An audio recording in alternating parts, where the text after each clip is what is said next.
Yep, continuing Disney Villains War 2, starting with round 2 on this commentary, so let's begin. So the first fight is Narissa and Barbossa versus Jadis. Hold on, let's see. Oh, that's a cool music. That's from Mario and Luigi 3 Bowser Inside Story, the final battle. That's what the theme is. Okay, so we saw Narissa has persuaded Barbossa to fight against Jadis the White Witch, which Barbossa accepts if she removes the curse from him. The curse of the Aztec gold. It's an interesting fight. Two movie franchises I've grown up with, Narnia and Pirates of the Caribbean. See who wins, and well, of course it doesn't work. She's shocked, and you just killed off Jadis, one of the most popular. Well, not many people like her, but she's still one of the most, like, the major Disney villains. I mean, she was a big top in Disney versus non-Disney villains Part 2, and so far in Part 3, and you just killed her off. What, do you have a thing for killing off popular Disney villains or something? I'm just asking. Well, Narissa and Barbossa wins, and hold on. Turns back to her old self. He points a gun at her. Yeah, you can tell she is just. She feels threatened that he's using a gun at her. Like, how dare you put a gun at me? Like, we have a deal, Missy. Well, she removes it and makes him dead. Okay, not only did you kill off Jadis, but you just killed off Barbossa. Okay, next fight. Doris, well, in the description you said Door 15, which I think you made a mistake. It's Doris versus Zerg. Zerg has been keeping an eye on the war and turns out there's more threats to the MCP. So he sends Doris to send out to fight against Zerg. While Emperor Zerg is looking for a machine that can help him grow into a normal size rather than a toy. I mean, seriously, how would you expect a toy to fight in a war? Well, unless in Disney Heroes vs. Villains with Woody in the game, that is. I mean, but still. It's been forever since I've seen Meet the Robinsons. I know Doris the Hat was like the traitor in the movie for Goob. Oh, and Zerg wins. Uses the machine to him grow into human size. And then next fight, Shan Yu versus Zayx. Well, Maleficent is getting aided by this mysterious man in brown robe, and gee, I wonder who that could be. Suggest her to get Shan Yu to go into battle to fight against one of the members of the Organization 13, and that'd be Zayx. Well, before he was Zayx, he was Isa, who somehow became a member of the organization and got very older. Oh, and Maleficent and her forces use the Heartless, and I actually do love this is the Disney villains fighting against original Kingdom Hearts villains, mainly the Organization 13. Okay, one thing I will admit, I mean, in the movie, he looked really awesome with the army of the Mongolian soldiers, or in the movie they're called Huns. But look at it, he's got like little booty bee Heartless. Can you actually take that seriously more than how it was in the movie?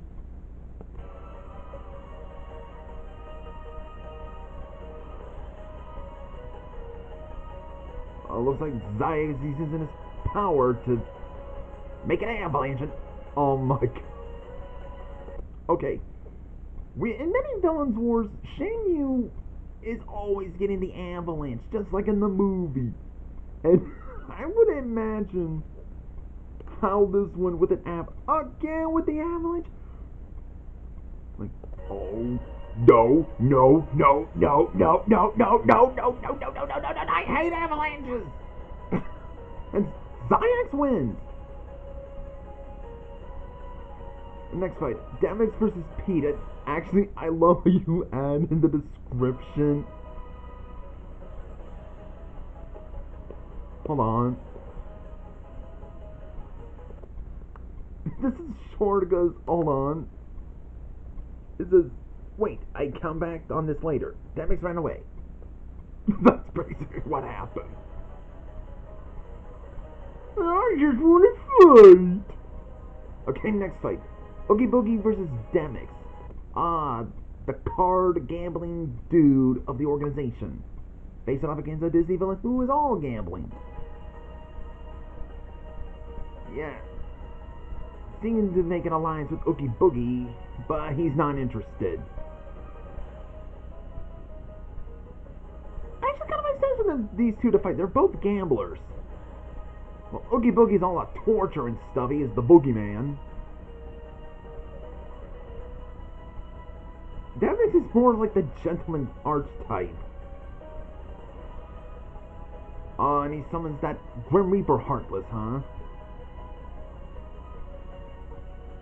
And you just killed off Oogie Boogie! You might as well call this Disney Villains War, killing all the popular Disney villains. Okay, now we get Pete versus Demix this time. Yeah, Demix is basically a guitar playing guy. He has the elements of water while also playing guitar. If you ever played Kingdom Hearts series, yeah, he has water elements, and he does, play a guitar while in the battle. Which I'm hoping to get a guitar soon. It's always been my goal.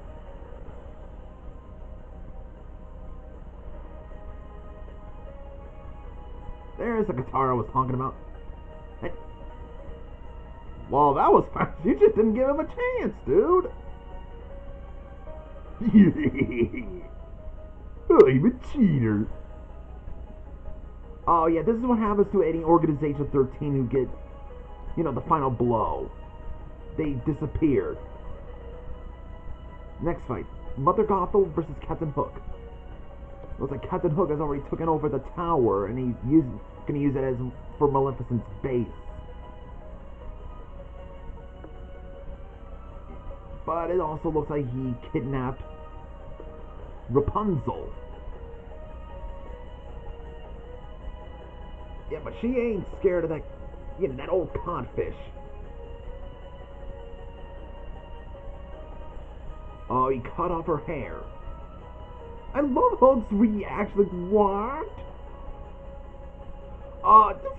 This is definitely the scariest villain's defeat ever. Like, get away! Get away!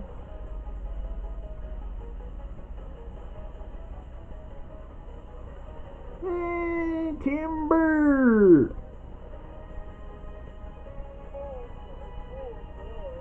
If you have no idea what he says, "Oh, my poor nerves." So we see Maleficent arrives at Castle Oblivion, wants to use it as her own base. But she gets to fight one of the members of the organization, and that's Marluxia. I always had a hard time beating Kingdom Hearts Chain of Memories. It's always hard to fight Riku. Are you sure you want to use Castle Oblivion as your base? I mean, if you enter it, you slowly lose your memories. That's basically what Castle Oblivion does, unless you have a spell for that.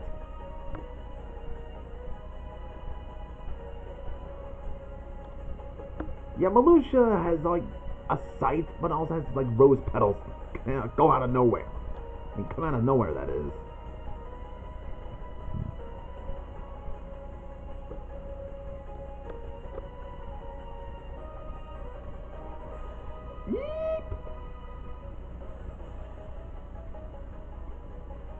Oh, and she just gave him the final blow.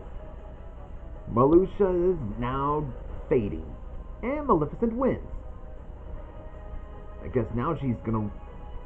Because now Castle Oblivion is all hers, and I guess she's going to use a spell to help her and her allies keep the memories. Now for the epilogue. The meeting of the Organization 13. Yeah, he tells them everyone about Maleficent took over Castle Oblivion and that they need to bring it back. So now it's a battle between the Organization 13 and the forces of Maleficent. Oh, that'd be awesome. Oh, we got Riku!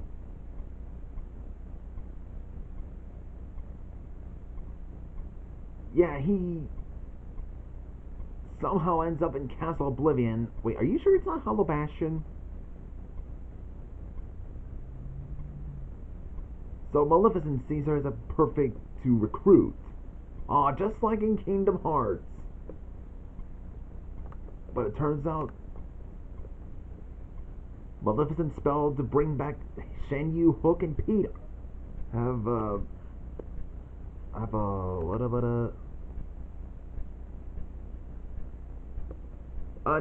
nasty side effect, as it brings back a traitor, her old traitor, Chafar. He's back. I love this theme. And now that Zerg is all, human-sized, he gathers his own army to take over the Earth in the CGI universe. And I noticed this is from Chicken Little. It's been forever since I've seen Chicken Little, and yeah, the movie was not good. I mean, well, I don't technically hate it. It's just Chicken Little does not have the same magic as other Disney movies have, and it's very soulless and mean-spirited, and I will admit. Oh, and there's that Otto is working for Zerg.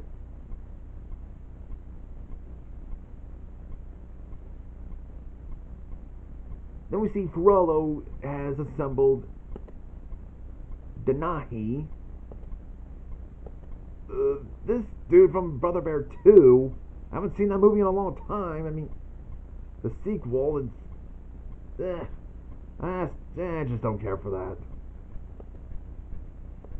Then the Huntsman and the Huntsgirl, maybe along with the Hunts clan. I mean, kind of makes sense, because they hunt down magical creatures, and Frollo would probably need their aid. And this lieutenant from The Legend of Tarzan.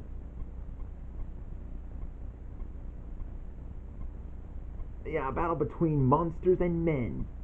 Then we see Narissa is using her spell to bring back a dead villain. Enter the CGI realm, huh? I pay the bill? Whoa! That's so left! And now Dr. Facilier has returned. In the form of Dr. Terminus? From Pete's Dragon? Okay. I do like the masking that you did. Literally. Like, you use the masking to put the mask on him. I can imagine Facilier saying, like, I leave. Okay, why am I white? I guess this was, yeah, I'm not gonna lie, yeah, this whole series was made before Disney does, like, remakes. And plus, there is no live-action remake of Princess and the Frog, just to let you guys know. Good round it was.